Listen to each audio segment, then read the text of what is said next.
শ্রাবণ মাস দেবাদিদেব মহাদেবের মাস।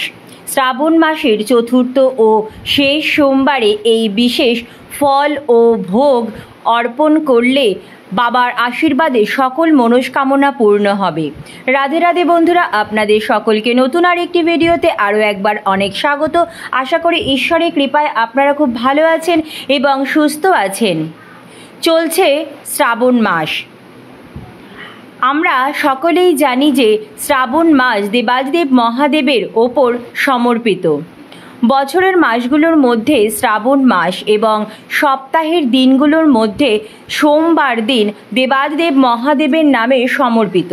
তাই শ্রাবণ সোমবারের গুরুত্ব আরও বিশেষ। এবছর অর্থাৎ 2025 সালে আমরা পেয়েছিলাম শ্রাবণ মাসে মোট 4টি সোমবার, তার মধ্যে থেকে পার হয়ে গেছে 3টি সোমবার এবং সামনেই আসতে চলেছে শ্রাবণ মাসের চতুর্থ এবং সর্বশেষ সোমবার, অর্থাৎ এবছরের সর্বশেষ সুযোগ। তাই বন্ধুরা, শ্রাবণ মাসে শিবলিঙ্গে এই বিশেষ ফল অর্পণ করতে এবং দেবাদিদেব মহাদেবকে এই বিশেষ ভোগ নিবেদন করতে একদম ভুলবেন না।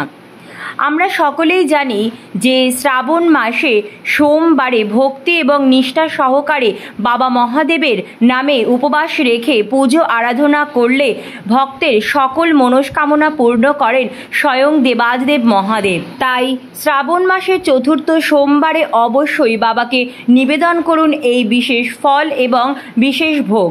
শ্রাবণ মাস মনস্কামনা পূরণের মাস। বাবার আশীর্বাদে আপনাদের প্রত্যেকের মনস্কামনা অবশ্যই পূর্ণ হবে। তাই আপনাদের সকলকে অনুরোধ করছি ভিডিওটি সম্পূর্ণ ভিডিওটি দেখার পর কেমন লাগলো অবশ্যই কমেন্ট করে জানাবেন এবং কমেন্টে জয় বাবা মহাদেবের জয় লিখতে একদম ভুলবেন না। ভিডিওটি ভালো লাগলে লাইক, শেয়ার ও নতুন বন্ধুরা প্লিজ চ্যানেলটি সাবস্ক্রাইব করে পাশে বেল বাটনটি অন করে নেবেন, যাতে আমার পরবর্তী ভিডিও নোটিফিকেশন খুব সহজেই আপনাদের কাছে পৌঁছে যায়। আর যে সকল বন্ধুরা অলরেডি চ্যানেলটি সাবস্ক্রাইব করে পাশে আছেন তাদের অসংখ্য ধন্যবাদ। তো চলুন বন্ধুরা, আসা যাক মূল পর্বে। আমরা সকলেই জানি বাবা মহাদেবের প্রিয় ফল বেল ফল, কারণ বেল ফল শিবলিঙ্গে নিবেদন করার অর্থ হচ্ছে মা পার্বতী ও বাবা মহাদেবের কাছে অর্পণ করা, কারণ বেল গাছের ফল, ফুল এবং পাতায় মা পার্বতীর বাস বলে মানা হয়। তাই শ্রাবণ মাসে যদি একটি সোমবারও আপনারা বেল ফল শিবলিঙ্গে অর্পণ না করে থাকেন তাহলে অবশ্যই শ্রাবণ মাসের চতুর্থ সোমবার অর্থাৎ শ্রাবণ মাসের সর্বশেষ সোমবার শিবলিঙ্গে বেল ফল অবশ্যই নিবেদন করুন। কিন্তু যদি আপনারা শ্রাবণ মাসে ইতিমধ্যে বেল অর্পণ করে থাকেন সেক্ষেত্রে শ্রাবণ মাসের চতুর্থ অর্থাৎ শ্রাবণ মাসের শেষ সোমবার এই একটি বিশেষ ফল আপনারা শিবলিঙ্গে অবশ্যই অর্পণ করতে পারেন, সেটি হচ্ছে নারকেল। হ্যাঁ বন্ধুরা, তবে নারকেল ফাটিয়ে জল শিবলিঙ্গে কখনোই অর্পণ করবেন না। নারকেল আপনারা অর্পণ করবেন গোটা ফল হিসাবে, কখনোই ভাঙা বা অর্ধেক করা নারকেল শিবলিঙ্গে একদম অর্পণ করবে না। তার কারণ হচ্ছে শিবলিঙ্গে কখনোই কোনো ভাঙা জিনিস অর্পণ করা উচিত নয়, এর ফলে হিতে হতে পারে বিপরীত। হিন্দু ধর্মের প্রায় সমস্ত দেবদেবীকে নারকেল নিবেদন করা হয়। নারকেল অবশ্যই পুজোর উপকরণে অন্তর্ভুক্ত। নারকেল ছাড়া প্রায় সমস্ত পুজোই অসম্পূর্ণ। পুজোয় কেন নারকেল নিবেদন করা অত্যন্ত গুরুত্বপূর্ণ, চলুন এবার জেনে নেওয়া যাক। পৌরাণিক বিশ্বাস অনুযায়ী ভগবান বিষ্ণু যখন পৃথিবীতে অবতরণ করেছিলেন সেই সময় তার সঙ্গী ছিলেন লক্ষ্মী দেবী, নারকেল গাছ ও কামধেনু গরু। তাই নারকেল গাছকে কল্প বৃক্ষ বলা হয়। বিশ্বাস করা হয় এতে ত্রিদেব অর্থাৎ ব্রহ্মা, বিষ্ণু এবং মহেশ্বরের বাস।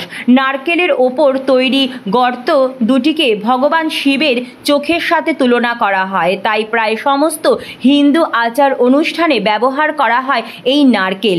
নারকেলকে বলা হয় শ্রীফল। শ্রীফল মানে লক্ষ্মী দেবী। বিভিন্ন পুজো পাঠের ক্ষেত্রে নারকেল নিবেদনের আলাদা আলাদা গুরুত্ব রয়েছে। মন্দিরে কখনো ভাঙা নারকেল দেওয়া হয় না, শুধুমাত্র গোটা নারকেলই দেওয়া হয়। কঠিন নয়, জলে ভেজানো নারকেল দেবতাদের নিবেদন করা হয়। তাই বন্ধুরা, দেবাদিদেব মহাদেবকে শ্রাবণ মাসের চতুর্থ সোমবারে আপনারা ভেজা কিন্তু গোটা নারকেল অবশ্যই নিবেদন করবেন। নারকেল নিবেদন করলে সকল মনস্কামনা পূর্ণ হবে বাবার কৃপায়।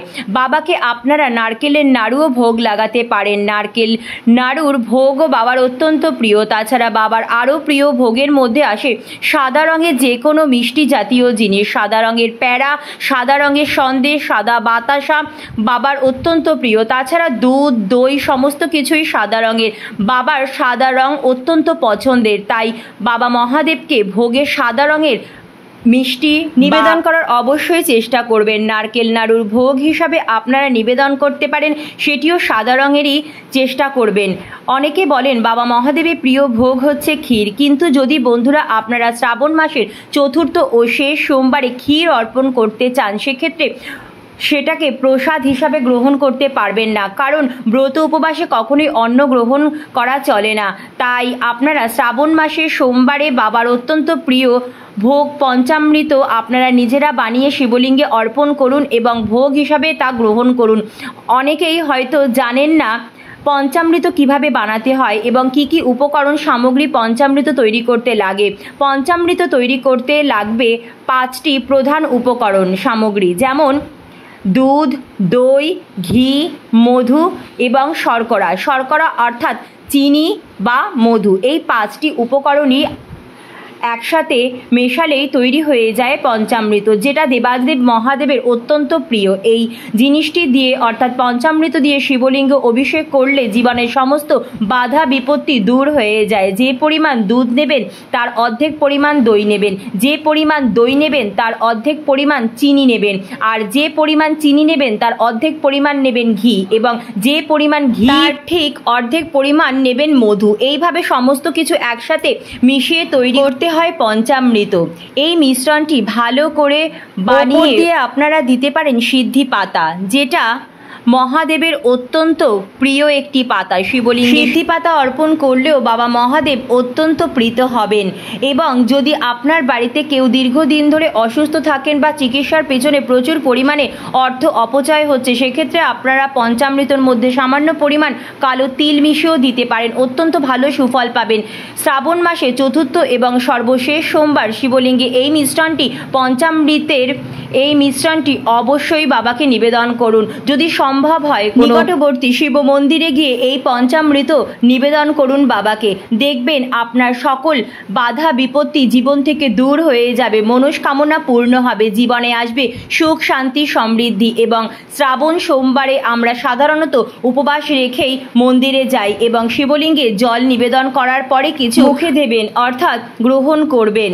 বন্ধুরা, শিবলিঙ্গে পঞ্চামৃত অর্পণ করার পর আপনারা ভোগ হিসাবেও পঞ্চামৃত গ্রহণ করতে পারেন, অর্থাৎ উপবাস ভঙ্গ করবার জন্য আপনারা অবশ্যই পঞ্চামৃত সেবন করতে পারেন এবং এই পঞ্চামৃত উপবাস ভঙ্গ করার জন্য অত্যন্ত ভালো। শ্রাবণ মাসে চতুর্থ ও সর্বশেষ সোমবারে আপনারা শিবলিঙ্গে অবশ্যই পঞ্চামৃত দিয়ে অভিষেক করান এবং পঞ্চামৃত ভোগ হিসাবে নিবেদন করুন এবং পরবর্তীকালে উপবাস ভঙ্গ করবার পর আপনারা পঞ্চামৃত প্রসাদ হিসাবে অবশ্যই গ্রহণ করুন। শ্রাবণ মাসের চতুর্থ এবং সর্বশেষ সোমবারে শিবলিঙ্গে নীল রঙের অপরাজিতা ফুল অবশ্যই অর্পণ করবেন, কারণ শ্রাবণ মাস শুধুমাত্র বাবা মহাদেবের মাস নয়, হরগৌরীর মাস। তাই শ্রাবণ মাসে গৌরী শঙ্করের পুজো করলে সর্বাধিক বেশি সুফল পাওয়া যায় এবং নীল রঙের যে অপরাজিতা ফুল সেটা দেবাদেব মহাদেবের এবং মা পার্বতীর উভয়েরই অত্যন্ত প্রিয় একটি ফুল। তাই শ্রাবণ মাসে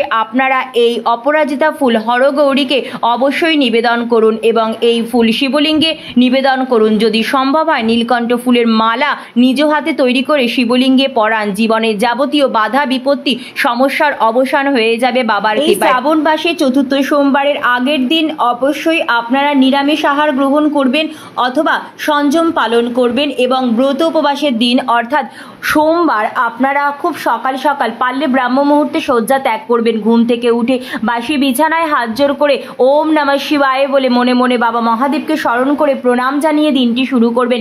এরপর ঘর বাড়ি ভালো করে পরিষ্কার পরিচ্ছন্ন করে নিয়ে সকাল সকাল স্নান সেরে নেবেন। পারলে আপনার বাড়ির নিকটবর্তী পবিত্র কোনো নদী অথবা গঙ্গা স্নান করুন। যদি সম্ভব না হয় সেক্ষেত্রে আপনারা বাড়িতেই স্নান সেরে নিতে পারেন। স্নান সেরে শুদ্ধ বস্ত্র পরিধান করে নিজ মস্তকে ও পুরো বাড়িতে খুব ভালো করে গঙ্গা জল ছিটিয়ে নেবেন।